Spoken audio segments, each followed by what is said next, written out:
Dasar-dasar perilaku individu dalam organisasi. Perilaku individu dalam organisasi dipengaruhi oleh berbagai faktor, termasuk karakteristik biografis, kemampuan, serta proses pembelajaran. Memahami faktor-faktor ini sangat penting bagi organisasi dalam meningkatkan kinerja kerja karyawan, mengelola sumber daya manusia, serta menciptakan lingkungan kerja yang lebih produktif. Nah, dalam dasar-dasar perilaku individu dalam organisasi dibagi menjadi beberapa faktor karakteristik biografis. Contohnya, 1. Usia. Usia tidak memiliki korelasi langsung dengan produktivitas, meskipun pekerja yang lebih tua cenderung memiliki pengalaman dan komitmen yang lebih tinggi. Namun, tingkat ketidakhadiran pada pekerja yang lebih tua bergantung pada kondisi kesehatannya. Kedua, dari aspek gender. Penelitian menunjukkan bahwa tidak ada perbedaan signifikan dalam hal kemampuan pekerja. Namun, perempuan cenderung lebih patuh terhadap otoritas dan lebih sering mengambil cuti karena tanggung jawab keluarga. Ketiga, status perkawinan juga berpengaruh terhadap perilaku kerja.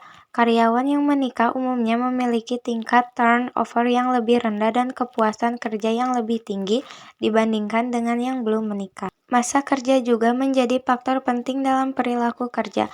Senioritas atau lama bekerja dalam suatu organisasi terbukti berkorelasi positif dengan kepuasan kerja dan negatif dengan turnover. Artinya, semakin lama seseorang bekerja dalam suatu perusahaan, semakin kecil kemungkinan mereka untuk keluar dan semakin tinggi kepuasan kerjanya. Selain itu juga ada kemampuan individu. Kemampuan individu dibagi menjadi dua jenis utama, yaitu kemampuan intelektual dan kemampuan fisik. Dan juga ada pembelajaran dalam organisasi. Pembelajaran merupakan proses di mana individu mengalami perubahan perilaku akibat pengalaman. Ada 3 teori utama dalam pembelajaran.